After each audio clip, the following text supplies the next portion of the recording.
Hey, how you doing, girl? It is the 22nd of August, 2019, and I'm glad to be here. Glad to be in front of you today.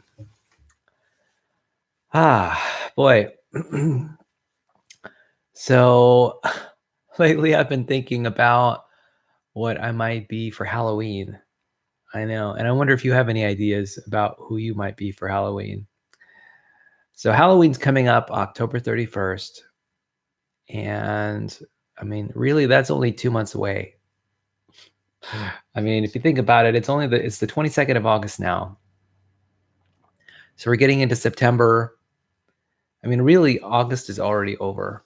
We're getting into September, and then October, which is only 2 months from now, and October 31st, which is only 2 months.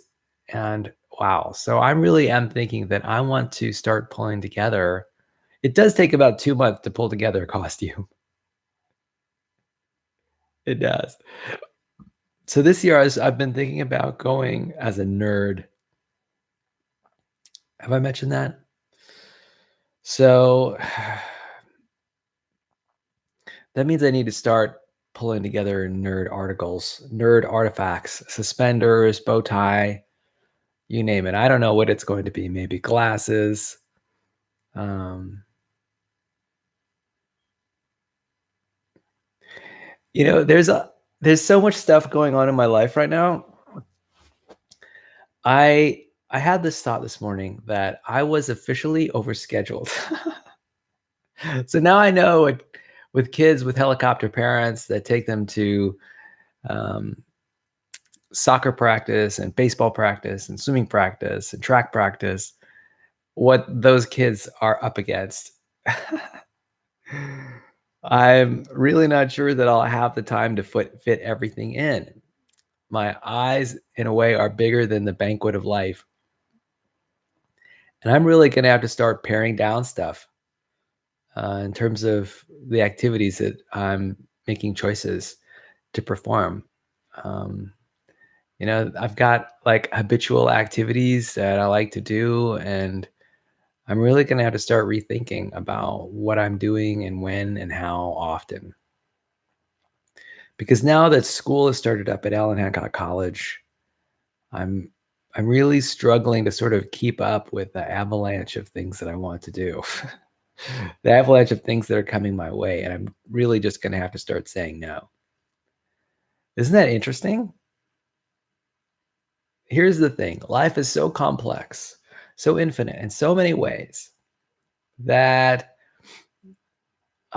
it's quite easy for human beings to just, I mean, I'm not feeling overwhelmed, but I'm feeling like there's so much to do that I don't have time to do it. And so really, it's about time I've got to start paring stuff down, got to start getting efficient, start prioritizing, start, uh, you know, putting things in my ABC priority lists. Because fact is, I'm just not able to do everything that I want to do. That is actually a really good place to be. Um, I don't know how people can watch television. I haven't had a television in 8 years, maybe longer than that. And to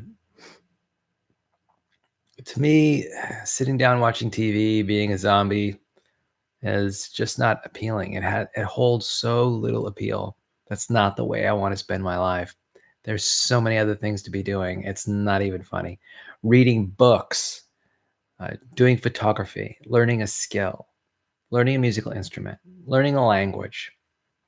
There's so many things to be doing that are worthwhile, valuable. Even listening to music can be really worthwhile and valuable.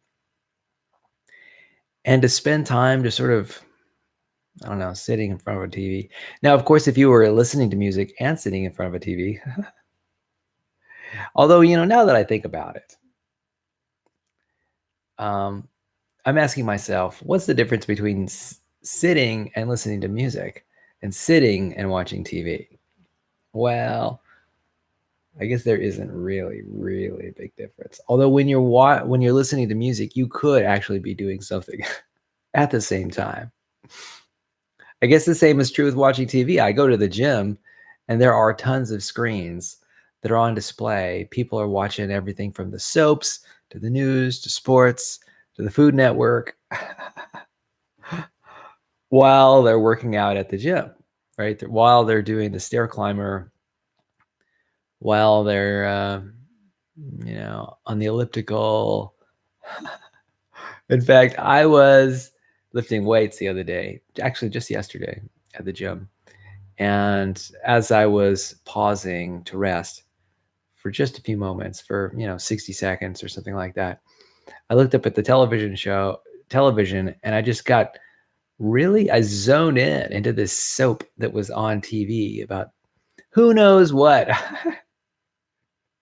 People who were struggling with a challenge, right? Like a soap opera that characters might struggle under. Like maybe someone is just coming out of a coma or something like that. And they've been double crossed by their friend, right? Stabbed in the back or whatever the storyline is. Um, it was funny how compelling it was. It was just like, really? It's interesting how these actors are continuously dealing with these phenomenal situations day in and day out. like like Who Shot JR and stuff like that. Too funny. Yeah, it's interesting how hypnotic television can be. There's something about it that really draws people in.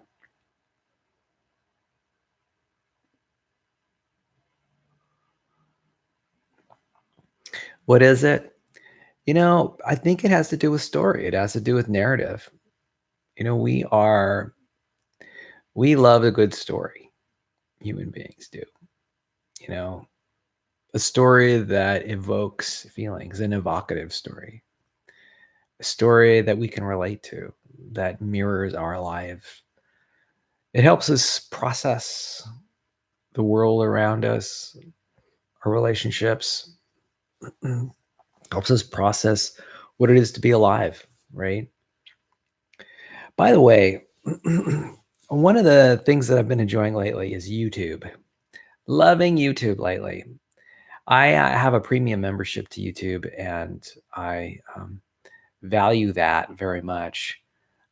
Essentially, what that means is I don't necessarily have to watch all of the advertisements that are on YouTube that you get with the free version.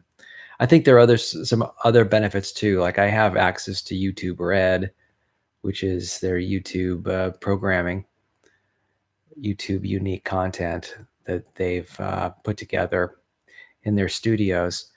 I also get access to like this YouTube music channel, music channels, these music video streams. And I use them every once in a while, particularly using my Google Home voice assistant. And all that combination's working out pretty well for me. The cost is very reasonable. It's like $10 a month or something like that. So it's super reasonable. But one thing that I've really been enjoying YouTube for is when I sit down to eat a meal or something, I can watch NVC Academy videos. Now, NVC stands for Nonviolent Communication. And like I've mentioned earlier, I'm a big fan of making sure you monitor the content, the media that is being inputted into your mind. And I'm really loving this NBC programming, and I just want it to just be I want it to my life to be infused with it, with the words, with the intent, with the phrases of some of the topics that people are discussing on this NBC Academy channel that I'm watching. There was an interesting topic that was raised this morning in conversation about pacifism and what it means to be peaceable. And um, one aspect of that had to do with how in relationship there's a choice. You can come to the relationship and take action to follow through on your values and your values alone. Insisting that, say, the other person um, act in accordance with what you want to happen. There's another stance, and that is that you sort of adopt and accept the values of someone else, and comply with what they say. Sort of just just continuously comply and accept whatever is they want, whatever it is they want to do, whatever actions they want you to perform. So there's like this either or scenario that's set up where you're either doing what you want to do according to your values and imposing that those desires on other people, or you're completely accommodating and accepting the values of that other person, and willing to follow through with the actions that they desire. And and and uh, I guess a better way, sort of a right path, would be to somehow integrate the two. Sort of instead of having an either or situation, either we do things my way or we do things your way. Is there a way that we can accommodate both of our needs? Is there a strategy that we can use to have both of our needs met? And that's really the challenge.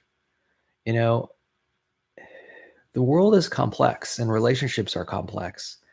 And so, how do we negotiate um, doing what's important for me and doing what's important for you as we, sort of work around our daily lives and operate in our daily lives? It's a really interesting. It's a really interesting problem. You know, I think what I've been noticing lately is that there are people who almost unconsciously just decide to do stuff and without a lot of input from other people.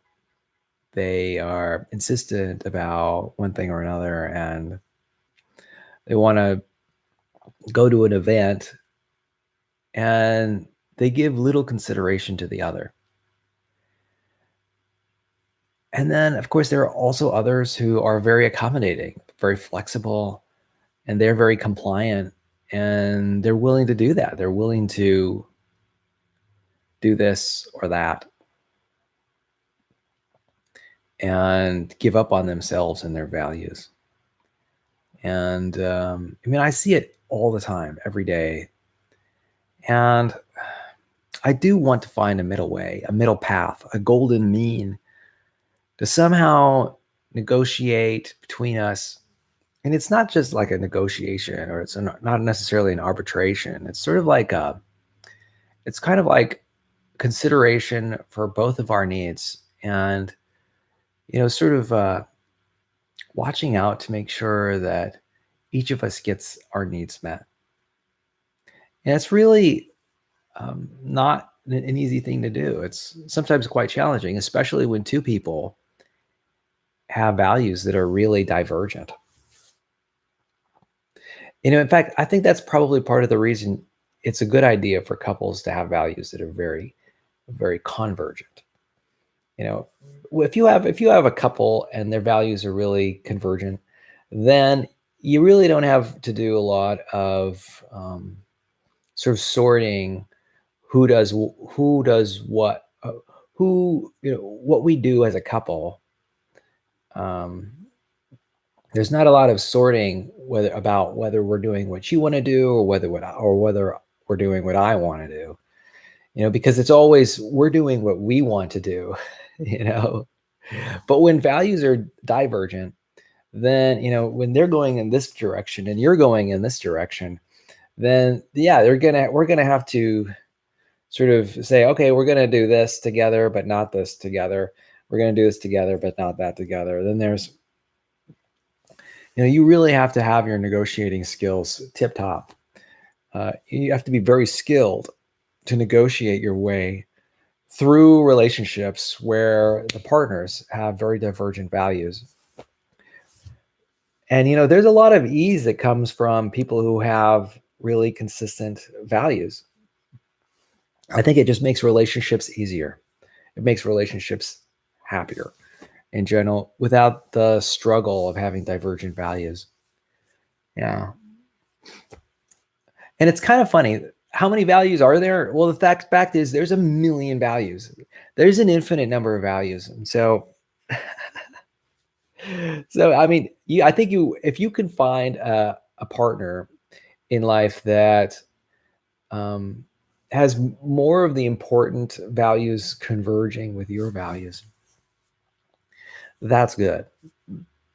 That's really good. That means that your relationship will be easy in a lot of ways.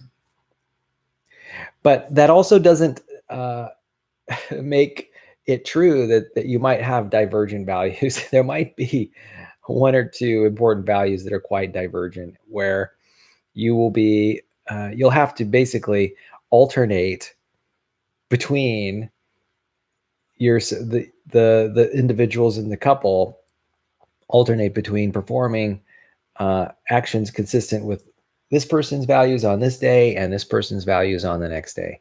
You know, it's kind of funny.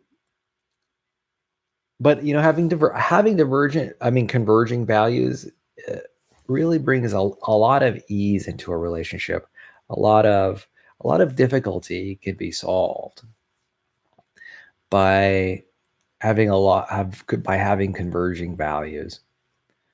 Yeah, and converging standards. I guess that's about the same thing. So yeah, and then there was also another one. One of the presenters or content creators at NBC Academy is Mickey Cashtan, whom I'm really enjoying. I think she's so insightful. She's so fast on her feet as a thinker. I really admire her, what she can do. She has the ability to ask questions of her audience, take the temperature of her audience, and receive comments like popcorn style from her audience, and weave that into just an amazing conversation, an amazing speech. She doesn't even, I think Mickey Cashtan doesn't even need to have any much preparation prior to a speech in order for that speech to go well. So anyway, there was one other subject that was brought up in the video that I watched this morning. And it had to do with sort of like the basis for nonviolence. And there were, I guess, three bases. One was love, another was courage, and the other one was sort of a focus on the importance of truth. And I really appreciate that. When it comes to being a pacifist or being peaceful, this focus on love, I think, is essential. It's about appreciating who others are, and loving others no matter what they do. It's sort of like unconditional love. Being a pacifist really is about unconditional love. And really what that means is that you're able to see a person as a human being in every context. Yeah, regardless of what they do, whatever their behavior is, somehow you're able to see that these are people who are conditioned by their environment. They hold certain beliefs that are appealing to them, and that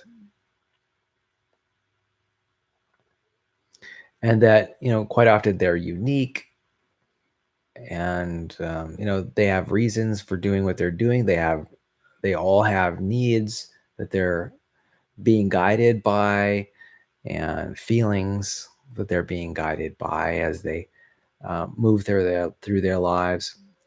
Now, what's kind of interesting is that I think the pacifist stance works mostly in creating peace for yourself. And I'm not sure that from the person who is a pacifist, and I'm not sure that it really has the potential to I don't know. I think it does have a potential to have a positive impact in the world around you, but it doesn't always. I'm not sure that the pacifist stance really always results in, say, the optimal solution. I think it does quite often, at least for the pacifists themselves, um, create a lot of peace in a person.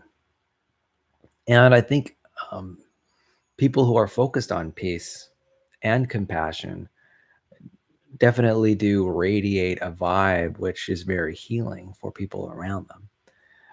But beyond that, and does it work all the time in like an emergency situation?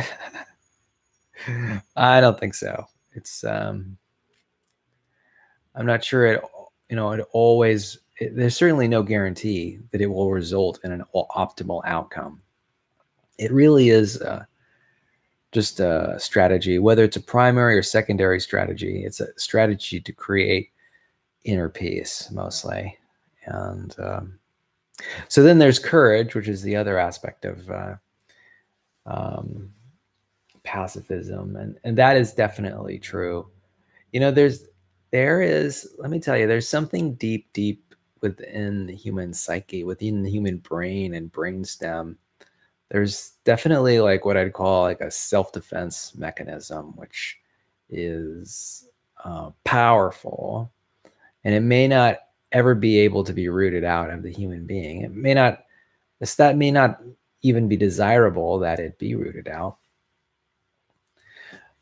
But there's something in our psyche that appreciates, and well, it's that love for justice, right? Fairness, right? I know human beings are really focused on that. And in the absence of fairness, people lash out. They punish others, and it's just like a natural reaction. I'm not saying it's adaptive. There are a lot of human behaviors that are natural and are not adaptive. In fact, human beings have been struggling with a lot of these natural behaviors that are quite automatic and are not adaptive. I mean, just look at popular culture right now. A lot of that is just people acting naturally, and it's not necessarily adaptive. For example, playing video games all day and all night. A lot of people who are addicted to video games. I mean, it's natural. I mean, who doesn't want to battle the big boss uh, and to go on adventures and pick up bonus points and things like that? I mean, all human beings want to do that. We love that. We get our kicks on that. We get the dopamine hit when every time that we've accomplished something big in a video game. I'm the same way. I love that stuff. But playing video games isn't necessarily the most adaptive behavior you can engage in. Another one is eating food. I love to track down unique food, enjoy it, eat it, savor it, and then track down even more enjoyable food. Right? For me, it's like chocolate chip cookies and uh, fudge brownies. Oh yeah, hot fudge. I'm a real lover of hot fudge, and just chocolate bars and blocks of chocolate. Oh yeah, that's good stuff for me. I also am a big lover of ice cream. Love ice cream. Any flavor. Vanilla, chocolate, strawberry, blueberry, watermelon. I had an amazing key lime pie ice cream just last week. It was really good. Vegan, by the way. And but you know what? Tracking down unique food and eating it is not necessarily the most adaptive behavior. I mean, it's not healthy necessarily, especially when you do a lot of it. You know, today in our modern time, in our current food environment, there are a lot of people who are overweight and obese. And it's really easy to fall into that trap because food is everywhere. You know, just on my commute from work to home, I probably pass 15 restaurants. Just as I look down the street as I'm driving, imagine what kind of information my subconscious mind is receiving. It's receiving information. There's a Taco Bell. There goes a Wendy's. There's a McDonald's. There's a Burger King. Oh, there's the fish and chips place. There's the pizza parlor. There's it's there are basically these signs along the road, essentially billboards, that are advertising the availability of food, and not just any kind of food, delicious food, delectable food, food that will knock your socks off, food that is produced by food scientists who are skilled in their profession, who assemble foods and the flavors, the natural and artificial flavors, sweeteners, spices, and herbs, and based on their lifelong experience, throw together these amazing foods that your mind, it just rings the bell. It rings the bell of your mind. That those neurotransmitters just start flowing when you eat that. When you eat that Oreo. Oreos are a really good example. So I love Oreos. Oreos are great. And Oreos are the worst. They are so caloric. I can't believe how many calories are in one Oreo. I love Oreos, but I never eat them as a rule because they're so calorie dense. And for me, Oreos are particularly dangerous because they're so enjoyable, right? They taste so great. I love the texture of the Oreo cookie. I love the cream inside. Come on, can't do better than that. I love the flavor, the sweetness. I mean, Oreos have it all. They've got that tactile aspect of them, which is I don't know, it's powdery, good, fresh, crisp Oreos. And I love all the flavors that they come in, right? They've got like vanilla and mint and peanut butter. Who knows what kind they got? They got all kinds of wonderful flavors. And they're also really caloric, let me tell you. So they're especially dangerous for me. I wouldn't call them dangerous, but they're especially delectable to me and worth avoiding if I want to maintain any semblance of a normal weight. That's for sure. And chocolate is pretty much the same way, but I have a hard time saying no to chocolate. I mean, I could say no to an Oreo. But saying no to chocolate is something else. Oh my gosh. You're telling me. I particularly like the giant 1.5 pound chocolate bars at Trader Joe's. And while I love the milk chocolate variety, I think I'm most loving the dark chocolate variety. And that's some good stuff right there. And I love eating chocolate.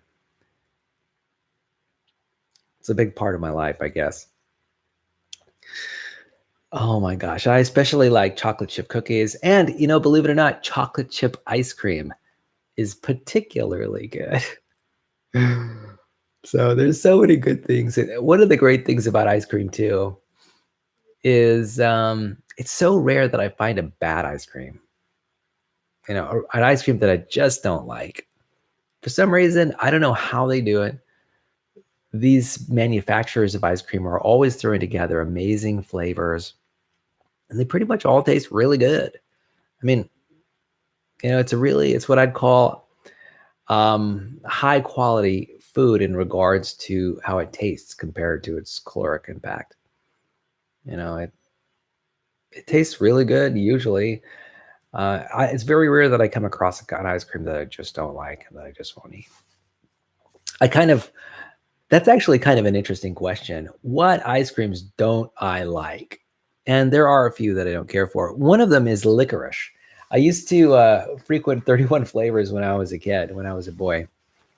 And, you know, we'd go to uh, that shop every once in a while.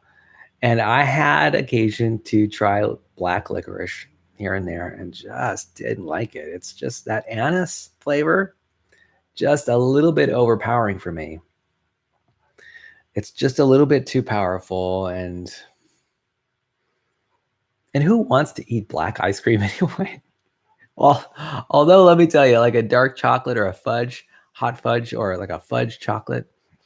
Oh yeah,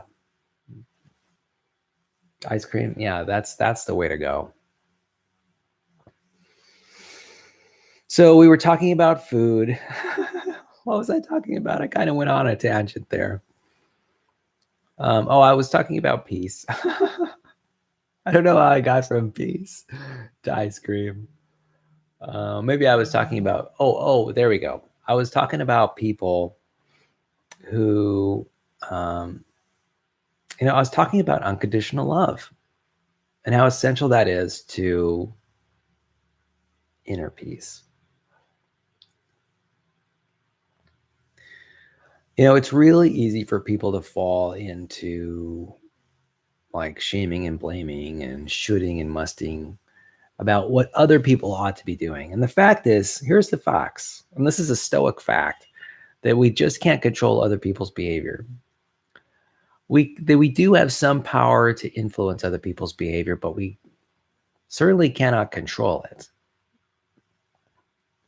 And I do feel like when someone sort of complies with my request, I do feel somewhat powerful. I mean, I feel there's like this jolt that goes through my brain and body, like, of goodness, when um when I want to do something or I say something and other people sort of accept it and follow through.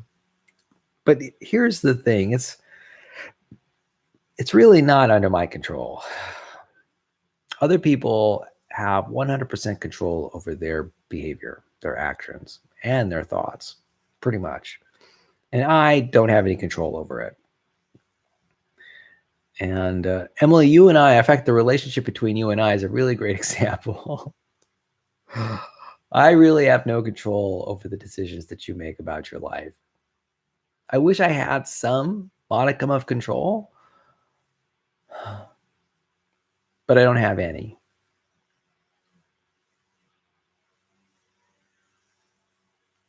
And so, for me, I think that there's this illusion of control that people think they have over other people's behavior, right? And it's a fanciful idea that somehow I'm able to reach into another person's mind, in through their skull, and modify a few thoughts and beliefs, and they'll do my bidding, right? In fact, in Harry Potter, J.K. Rowling's novel, there is a magical spell called the Imperious Curse. So if I had a wand, I would say something like Imperio or something like that to cast the spell. And this Imperious Curse has a special ability. And essentially it makes the other person into, say, a very compliant. You basically tell the other person what you want them to do, and they'll do it. They'll say the words you want them to say. They'll have the attitudes you want them to have. They'll comply with your every instruction, but it wears off after a little while. People shake it off, right? The spell loses its power. So it's kind of interesting that this Imperious Curse shows up in a book about wizards and magic. Because in a way, I think people have convinced themselves, particularly people who are good with other people, that somehow they have control over other people's behaviors and actions. And I think that some people can get a little bit carried away with this belief. And I mean, here's the facts. People are actually quite accommodating.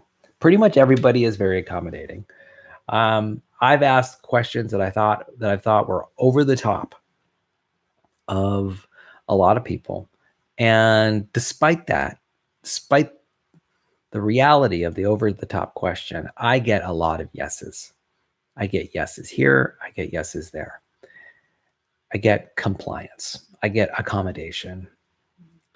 And really, this is about other people's willingness.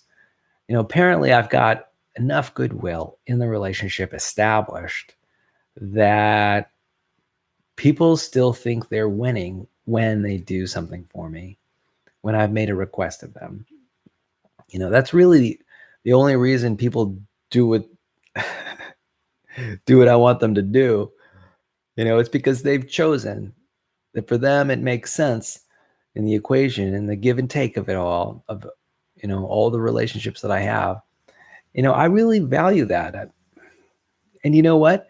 It is sort of like a magical power.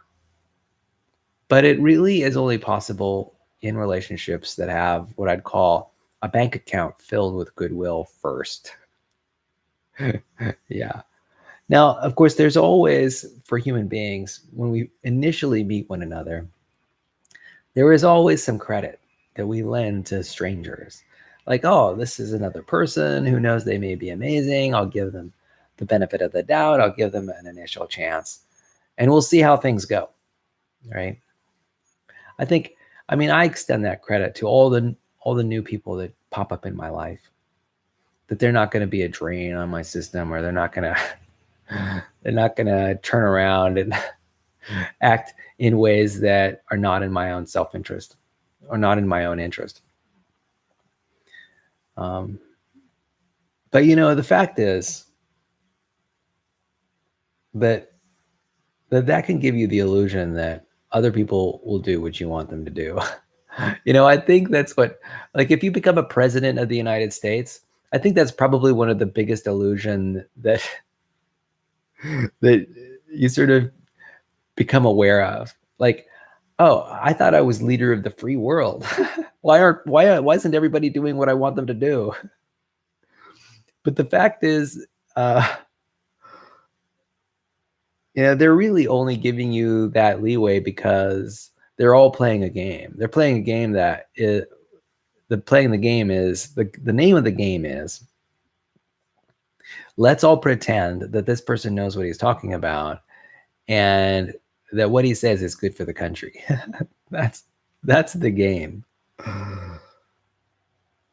And that's not necessarily true. It's just the game that everybody plays. And it gives people the illusion of control, the illusion that they have power. In fact, if you think about it, power is an illusion. Through money and maybe even the force of one's personality, you can get people to do what you want them to do. But the fact is that may be true in the short term, but not necessarily in the long term.